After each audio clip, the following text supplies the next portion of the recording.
first time I was asked to go to Canberra and join the women leaders delegation that Micah was sending there, I was really daunted by the idea of walking into Parliament House with all these super important leaders, thinking, I don't know if I'm equipped to do this. But spending the first day with that group, hearing what we were going to be presenting and talking about, actually just felt like an igniting of something that was inside of me all the time. It was frightening at first because I didn't know if I had what it takes, but I soon realised I just had to be myself, and the Micah team trained us really incredibly well.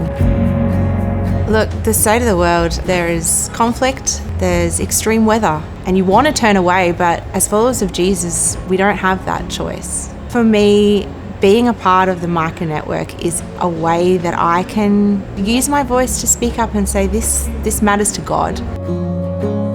The Micah Women's Network is made up of women from the Australian Church who have a heart for biblical justice. Since 2018, we've met with over 300 members of Parliament to advocate for those living in extreme poverty and facing injustice. Australia allowed me to stay here and live here when I was in trouble in my country where at the time was war. I was the blessed one that came out of it. And there are so many people around the world that don't have shelter and food. So it is very important that we don't forget that. We don't forget those that we left behind just because we are doing well. Being a part of the Micah network is a way that I can commit to making a difference.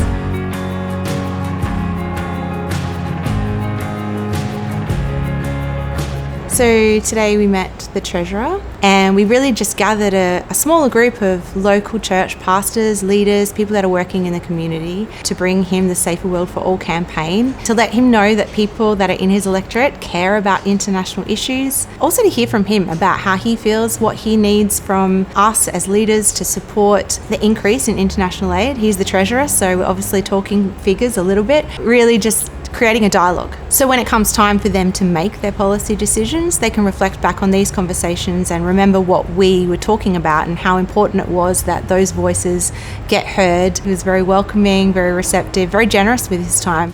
Well, we're really supportive of the work being done in communities and countries right around the world, and it's a source of considerable pride to me that so much of it happens out of our local community. And the church groups, the communities of faith, are such a force for good.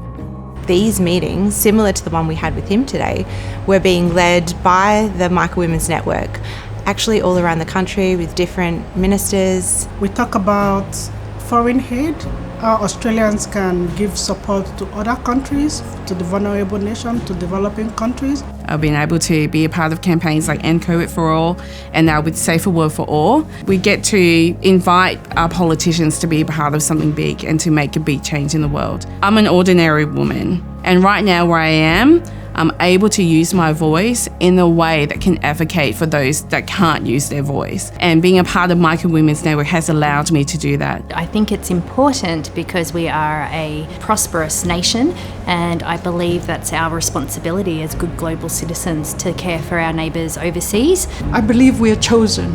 I believe God appointed us as ambassadors for Him wherever we go. It's an opportunity for the church to stand up and say, hey, this is on our agenda. This is what we love, because Jesus said the poor are important to him, and so they can be important to us, and we get to present that to their leaders, and I think that's what I've been asked to do, and it's a privilege to do it.